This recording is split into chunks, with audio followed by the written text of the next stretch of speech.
There are several major developments in the Libyan crisis this Thursday. Reports are coming in that Muammar Gadaffi's troops have seized the oil city of Ras Lanuf, marking a defeat for the rebels.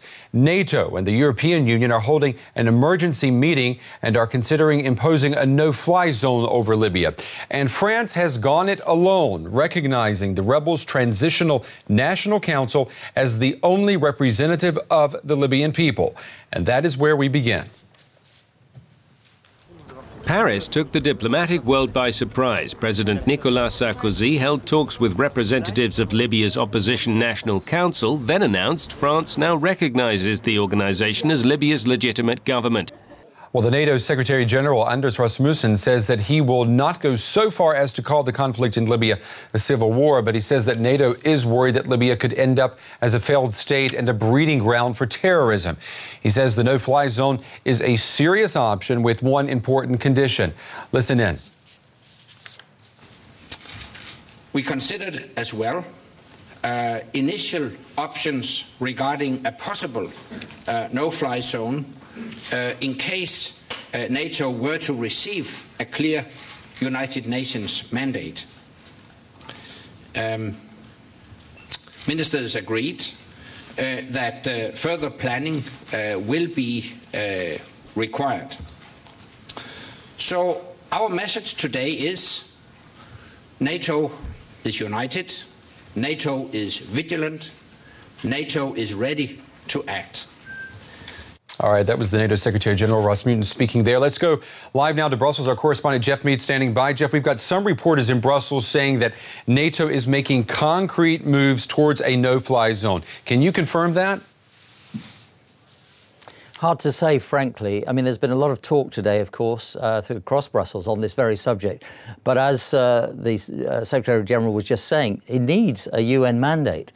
He needs the support of the region via the Arab League.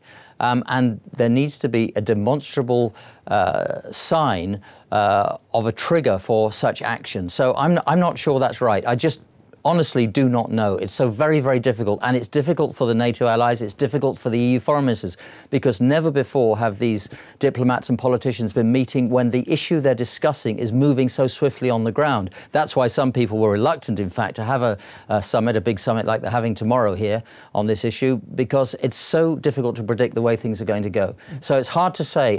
Contingency plans are certainly being made, but it all depends on the United Nations. Jeff, how do you read what France did today? I mean, recognizing the rebels as the only representative force of the Libyan people. Is that like a diplomatic bomb exploding where you are?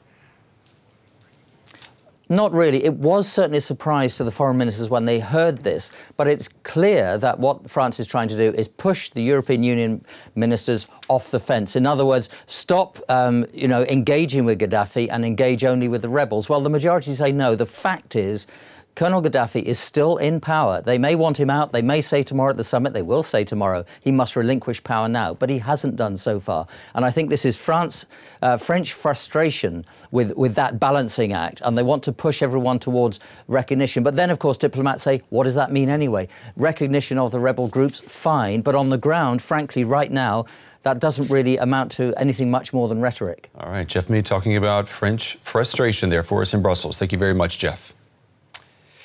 In Libya, Gadaffi's troops appear to be winning ground on the rebels. There are reports that opposition forces have lost the oil city of Ras Lanuf in the east.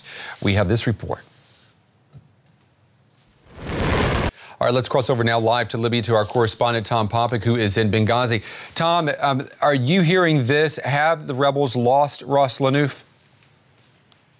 I haven't been able to confirm that, but certainly Gaddafi's forces swept through much of that region through the day, an onslaught of tanks, artillery, at least two separate strategic movements of bombardment from the sea and also a drive from the desert to try to capture Ras Lanuf. They certainly didn't have huge defenses when I was there yesterday. It certainly would not surprise me if Gaddafi's force would have driven the rebels from that position today. Okay, then, Tom, I mean, what happens now? Let's assume that Ras Lanuf is under Gaddafi's control. The rebels are obviously severely compromised at this point. Well, it's likely that they would have moved as much of equipment as they can just down the road, try to set up new defenses at the new city nearest to Roslanu, Brega. And whenever this has happened, we've always seen a rush of volunteers come from Benghazi and other parts of the east here to fortify that front line. I'm certain that's happening at this hour. These convoys of armaments, of ammunition, of volunteers trying to block that road, keep Gaddafi's forces from going any further. All right, Tom Popick there in Benghazi following the situation in Libya. Thank you very much, Tom. In Afghanistan, a suicide bomber has killed the chief of police of the northern Afghanistan province of Kunduz. Reports say that Abdul Rahman Sayed Khali and about 50 other police officers were visiting a neighborhood in the provincial capital when a bomber detonated an explosive device. 2 of the chief's bodyguards were also killed. All right, Steve's here. We've been talking about profits in the aerospace industry, and now we're on the ground with lots of money. Big Apple is home to about 58 billionaires. If they're at home. Yeah, if they're at home. If they're not out spending all their money. They're here buying up apartments in Berlin. Steve, thank you very much. Well, many Tibetans are in shock this Thursday. The Dalai Lama says that he will give up his role as political leader of the Tibetan government in exile. The Tibetan spiritual leader says that he will propose an amendment to the exiled government's constitution. If the proposal is approved, an elected representative will fill the position. The Dalai Lama fled Tibet in 1959 after a failed uprising against Chinese rule. Well, it is an interesting question in these days of political upheavals. Was Jesus Christ a political revolutionary? Well, Pope Benedict XVI says no. This and more about how the pontiff views the life of Jesus is available in a new biography out today, authored by the Pope himself.